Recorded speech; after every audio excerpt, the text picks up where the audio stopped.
जय हिंद दोस्तों, वंदे मातरम। लेह लद्दाख में जिस तरीके से जो प्रदर्शनकारी थे वो हिंसक हो गए, 4 लोगों की हत्याएं कर दी गई, सैकड़ों लोगों को घायल कर दिया गया, जो सरकारी प्रॉपर्टी है उसको डैमेज किया गया, भारतीय जनता पार्टी के मुख्यालय को आग के हवाले कर दिया गया और इस सब के लिए जिम्मेदार जो ठहराया गया है वो है सोनम वांगचुक। सोनम वांगचुक के ऊपर रसूका लगाया गया है, यानी कि एनएसए, नेशनल सिक्योरिटी एक्ट, और उसके तहत उनकी गिरफ्तारी की गई है। सुप्रीम कोर्ट में यह मामला जो है विचाराधीन है। उनके वकील कपिल सिब्बल इस केस को लेकर के लड़ाई लड़ रहे हैं और बहुत जल्द ही अगली सुनवाई इस केस में होने वाली है। लेकिन इस सब के बीच में जोधपुर की जेल में जहां पर वांगचुक को गिरफ्तार करके रखा गया है, वांगचुक की जेल से एक ऐसी खबर निकल करके आती है जो सोशल मीडिया पर आग की तरह फैलती है और अचानक से हड़कंप मच जाता है। दरअसल जोधपुर की जेल में पुलिस को आशंका थी कि जेल से बैठ करके कुछ अराजक तत्व किसी के लिए या तो जासूसी कर रहे हैं, कुछ तो ऐसी इलीगल एक्टिविटीज की जा रही हैं जो जेल में पूरी तरीके से वर्जित है।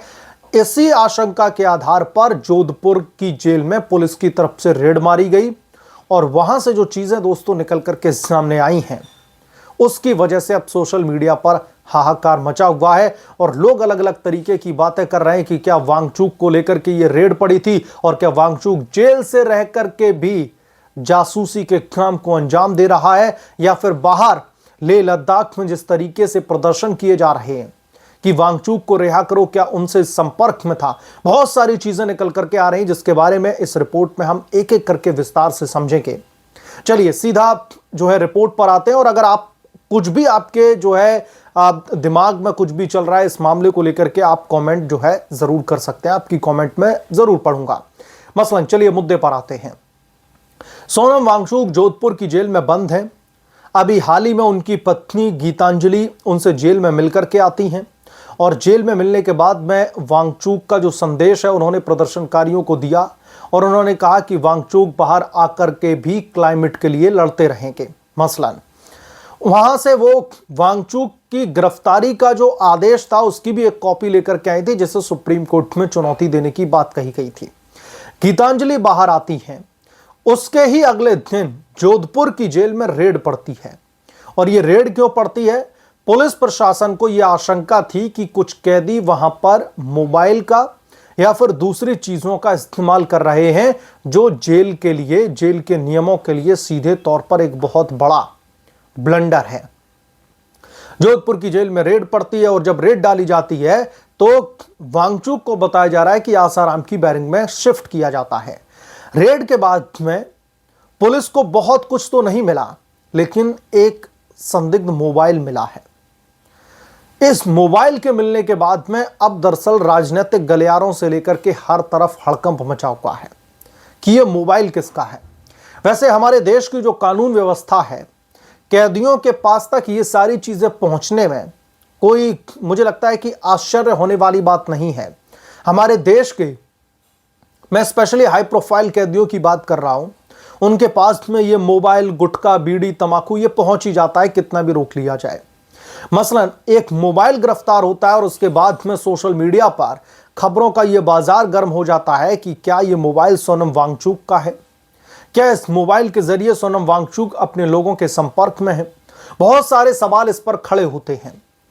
पुलिस की तरफ से अज्ञात लोगों के खिलाफ में एफआईआर दर्ज की जाती है। अब यहां पर हैरत की बात ये है, जोधपुर प्रशासन की जितनी मैं कहूं कि तारीफ कहूं इन सरकाज़म मैनर वो कम है। वहां से मोबाइल बरामद होता है लेकिन ये पता नहीं कि ये मोबाइल किसका है। लेकिन फिलहाल इस मोबाइल को लेकर के अज्ञात एफआईआर दर्ज की जा चुकी है।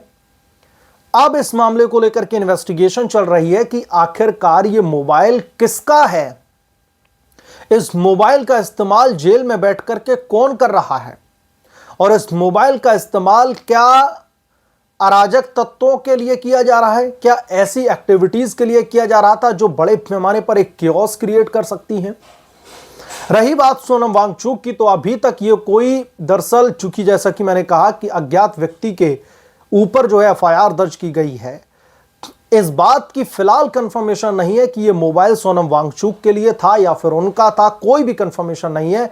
इस मामले को लेकर के इन्वेस्टिगेशन चल रही है। लेकिन हां, वांगचुक शक के दायरे में जरूर हैं, क्योंकि जिस तरीके से उनके ऊपर नेशनल सिक्योरिटी एक्ट यानी कि रसूका लगाया गया, जिस तरीके से वो जेल में बैठ करके प्रदर्शनकारियों को अपना मैसेज दे रहे थे कि वो इस मामले से पीछे नहीं हटेंगे, इसकी वजह से अब सोशल मीडिया पर इस तरीके की बातें करी जा रही हैं कि क्या ये मोबाइल वांगचुक का, और इन्वेस्टिगेशन जो की जा रही, जो इन्वेस्टिगेटिव एजेंसीज हैं वो भी वांगचुक को शक के दायरे में रखकर इस मामले की इन्वेस्टिगेशन कर रहे हैं कि क्या ये मोबाइल फोन वाकई में जो है वांगचुक का है, क्या वाकई में इस मोबाइल फोन के जरिए वांगचुक अपने लोगों के संपर्क में था। इस पर जो है जांच चल रही है, और जैसे ही जांच का कोई भी हिस्सा बाहर निकल करके सामने आएगा, मैं तुरंत आपके बीच में उसे लेकर के हाजिर हो जाऊंगा।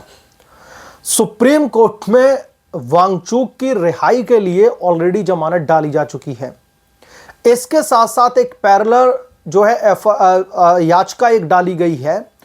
वो याचिका डाली गई है, दरअसल याचिका नहीं कहूंगा, वो उस आदेश को चुनौती दी गई है जिसके तहत वांगचुक की गिरफ्तारी की गई। उस आदेश की कॉपी उनकी पत्नी गीतांजलि ने निकलवाई जेल से और अपने वकीलों के जरिए उसको चैलेंज किया है। सुप्रीम कोर्ट में सुनवाई होने वाली है, क्योंकि सुप्रीम कोर्ट की तरफ से केंद्र सरकार और लेह लद्दाख के प्रशासन को नोटिस जारी करके दरअसल जवाब मांगा गया था, और जो सरकार की तरफ से सॉलिसिटर जनरल तुषार मेहता जी पेश हुए थे, वहां पर उन्होंने सरकार का पक्ष रखते हुए ये कहा था कि उन्हें थोड़ा सा और समय दिया जाए जो है अपना जवाब दाखिल करने के लिए। लेकिन कोर्ट ने और ज्यादा समय का एक्सटेंशन न देते हुए सीधे तौर पर कहा कि हम आपको सिर्फ और सिर्फ एक लिमिटेड समय सीमा दे सकते हैं, आपको इस नोटिस का जवाब देना पड़ेगा।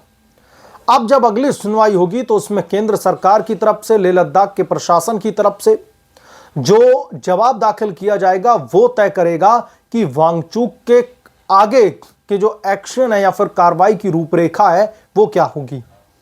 आपको मैं याद दिला दूं कि सुप्रीम कोर्ट में पिछली सुनवाई के दौरान वांगचुक की पत्नी गीतांजलि की तरफ से जो वकील साहब पेश हुए हैं कपिल सिब्बल, उनकी तरफ से वांगचुक की गिरफ्तारी को अवैध बताया है, वांगचुक को पॉलिटिकल वेंडेटा के तहत फ्रेम करने की साजिश बताया है। सोनम वांगचुक की गिरफ्तारी के समय बहुत सारी इलीगल अनियमितताएं दरअसल बरती गई हैं। इन तमाम चीजों को लेकर के दलीलें पेश की गई थी कपिल सिब्बल की तरफ से, और जवाब में सॉलिसिटर जनरल तुषार मेहता ने यह एनकाउंटर करते हुए कहा कि वांगचुक की गिरफ्तारी के दौरान किसी भी तरीके की कानूनी प्रक्रिया का उल्लंघन नहीं किया गया है, तमाम कानूनी प्रक्रियाओं को फॉलो करते ही वांगचुक को जेल में रखा गया है, और जो एनएसए यानी कि नेशनल सिक्योरिटी एक्ट जो लगा हुआ है, जो देश की नेशनल सिक्योरिटी को थ्रेट पहुंचा सकता है, इसकी वजह से यह कार्रवाई की गई है। अब दो मेन बिंदुओं पर दोस्तों हमारा फोकस होगा। पहला कि जो जोधपुर की जेल में रेड के दौरान, छापेमारी के दौरान जो मोबाइल पकड़ा गया है, क्या वो मोबाइल किसी ऐसे कैदी से बिलोंग करता है जिसका वांगचुक से कोई लेना देना नहीं है, या फिर वो मोबाइल वांगचुक से ही बिलोंग करता है, ये इन्वेस्टिगेशन में पता चलेगा। इसकी जांच चल रही है और पुलिस इसका खुलासा करेगी।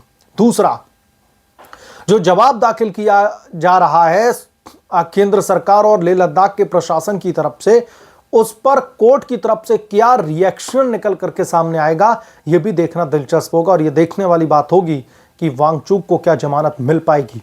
बहरहाल आप क्या सोचते हैं इसके बारे में, आपकी क्या राय है, कमेंट करके जरूर बताएं। जल्द मिलूंगा किस दूसरे बड़े अपडेट के साथ में, तब तक के लिए धन्यवाद। अगर आप लोग चैनल पर नए हैं तो प्लीज चैनल को सब्सक्राइब कर लें, साइड बने बेल आइकन को जरूर प्रेस कर लें, ताकि जब भी मैं कोई नया अपडेट लेकर के आऊं तो इसकी जानकारी सबसे पहले आपको मिले।